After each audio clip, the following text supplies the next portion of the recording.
Hi everyone! Welcome back to my mini vlog. Ngayon nga ay second monthsary ni baby at si nanay naman ang bumisita sa amin.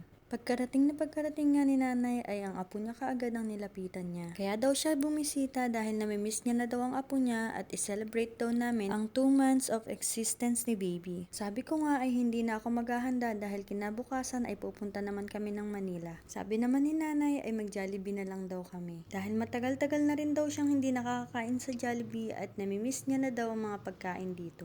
At dahil mabait naman ako, ayan na po, your wish is my command. And syempre before kami kumain ay nagpray muna ako. Thank you Lord sa napakalaking blessings na binigay mo po sa amin. Nawa po ay patuloy mo po kaming i-bless at panatilihin mo pong malusog ang aking anak. Then after namin mag-pray ay kumain na rin kami. Ako lang ba, yung sarap na sarap sa chicken ng Jollibee, lalo na kapag spicy. Pero yung chili powder ha, yung ibang branch kasi ng Jollibee, parang kasama na sa pagluluto yung spicy chicken nila. Then after namin kumain, umuwi na rin kami. Tinanong ko si nanay kung gusto niya pa maggala. Sabi niya ay gusto niya munang matulog at mainit din daw pag naggala kami kasama si baby. Kaya naman nung pauwi na siya ay hinatid ko siya. Para naman maigala ko siya at makabili na rin ng ibang pangangailangan nila sa bahay. Habang naglalakad nga kami ay nakita ni nanay tong ukayan. Kaya naman dumaan muna kami. Sabi ko nga ay pumili lang siya at ako ang magbabayad. Naks, yaman yarn.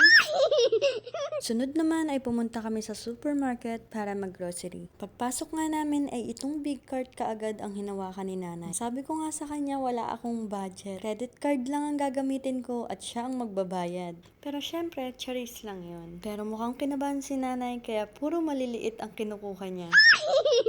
Kaya naman bawat kuha niya ay pinapalitan ko. Alam niyo ba guys, isa sa pagiging thankful ko dito sa nanay ko ay hindi siya katulad ng ibang nanay na abusado sa anak. Ano lang maibigay mo, masaya na siya dun. Palagi niyang minimake sure kung may natitira pa ba sa akin. Tinatanong niya kung kaya pa ba ng budget ko. Ito nga't tinatanong ko siya kung bakit puro maliliit na sachet ang kinukuha niya. Sabi ko nga ay yung mga big pack na yung kunin niya dahil ako naman yung magbabayad. Ang sabi niya ay hindi niya daw kayang bitbitin. Akala ko pa naman concerned siya sa budget ko kasi maliliit lang yung kinukuha niyang sachet. Yun pala hindi niya lang kayang dalhin kaya maliliit yung kinukuha niya. Sabi ko naman, Nay, pinuri pa naman kita kanina.